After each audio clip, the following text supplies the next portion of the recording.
With an estimated 99% of all former British TV personalities now convicted paedophiles, and with the whole world now realising what a dick Piers Morgan is, it's paved the way for a new set of hosts to take over. Here we see the hottest new talk show to hit the air, where human organs removed in surgery are able to discuss their issues. It can be tough being an unwanted organ, and beyond the customary request from Lady Gaga to wear you as a fashion statement, finding work is slim pickings. Ladies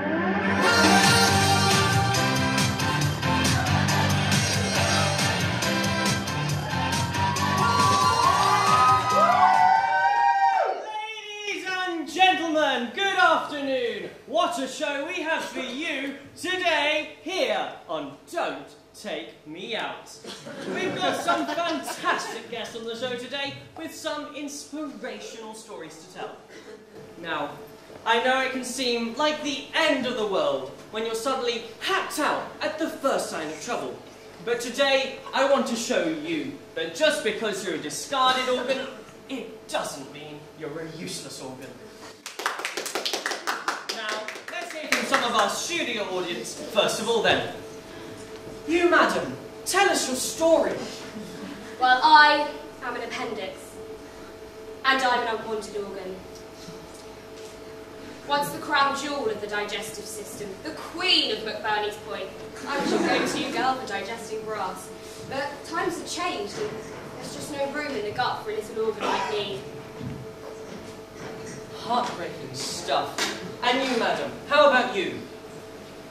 Well, I don't really know why I'm here. I'm a spleen, very much a vital organ. Denial.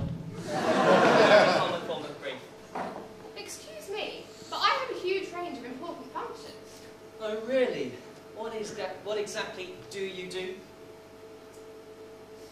Well, it's something to do with red blood cells, and there's red pulp and white pulp, and it's something immuno... Oh, look, it's very, very important. Trust me. Okay, then. And you, sir, how about you? I am the tonsils. And I'm an unwanted organ. I only have had the best of intentions. I remember when my owner first got braces, I literally swelled with pride. Unfortunately, this was seen as an aggressive move, and I was pointed out quicker than you can say tonsillitis. And now I'm completely lost. There's just no work out there for an old organ like me. The only skills I've got are the ability to ruin a child's weekend and completely overreact to the risk of infection. Oh, perhaps a job in nursing?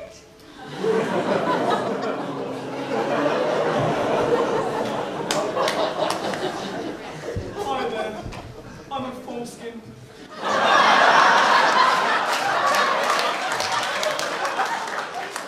My story is as old as time.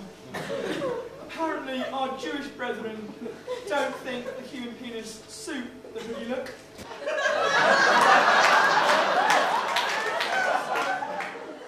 Days after birth, a chap in a little round cap gave me the snip.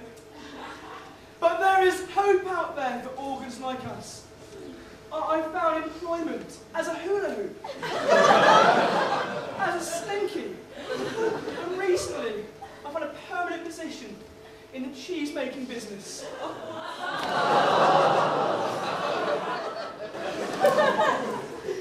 Right, sir. Thank you for that lovely image. Now, I think it's time we had our first guest on today's show. Ladies and gentlemen, they went from humble ear to the most ill-thought-out present of all time. Please welcome Vincent van Gogh's ear.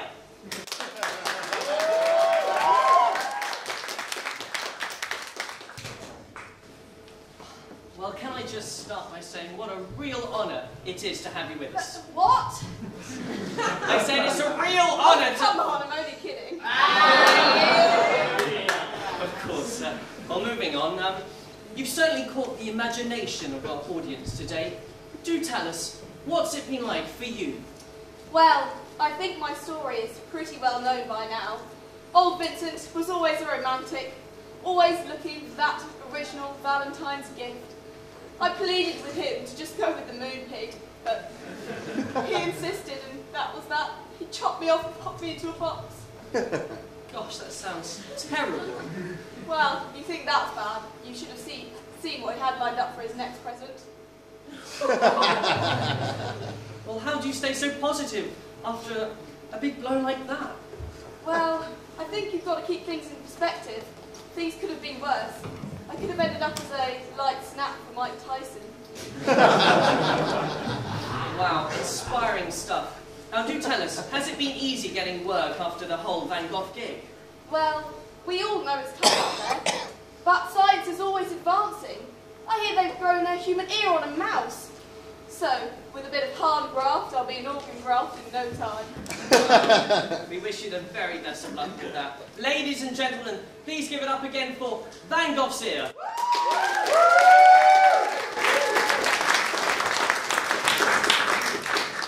Now, our final guests on today's show are famous the world over. Controversy follows them wherever they go. Not a pair that you'd expect to see together, but nonetheless worldwide mega stars. Ladies and gentlemen, please welcome the testicles of Lance Armstrong and Adolf Hitler.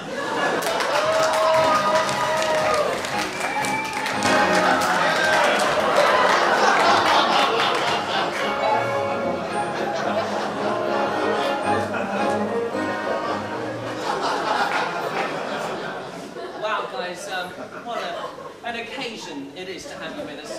We've got a lot to get through, so let me start by asking you about the ordeal of being separated from your respective sacks. Well, to be honest, I was glad to get out when I did. As you can imagine, 5 straight Tour de France's gives the testicles a real pounding, and those bike seats can be very unforgiving. Can I just jump in here and say I was very sorry to hear about Lance's recent admission of guilt,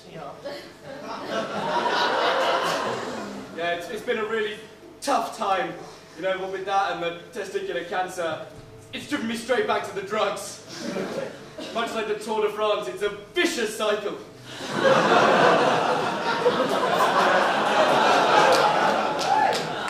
And how about yourself, Mr. Hitler's testisnickel? Well, let's make no bones about it. Adolf has his flaws, but between you and me, let's just say he wasn't quite the macho Hitler we're all expecting, Are you suggesting what I think you are? Let's just say that with Adolf, things were a little less concentration and a little more camp.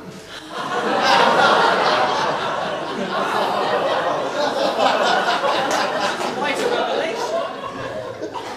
Now do tell us, I understand that you've actually recently found some slightly different work. Yeah, well, I've been involved in the theatre.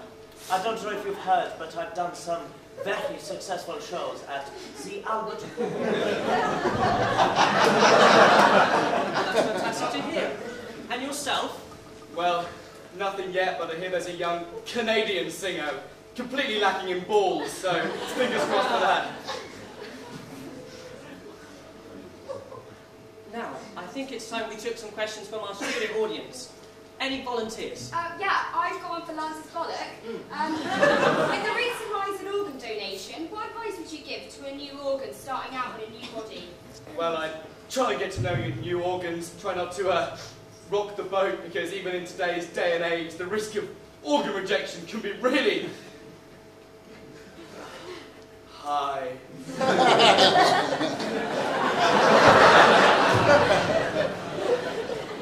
Any others? Question for Hitler's testicle. Yep. Do you think, as a reproductive organ, you face additional stigma? 9. Oh, unfortunately, Mr. Hitler's ball's not willing to answer any questions from the foreskin on religious grounds. No?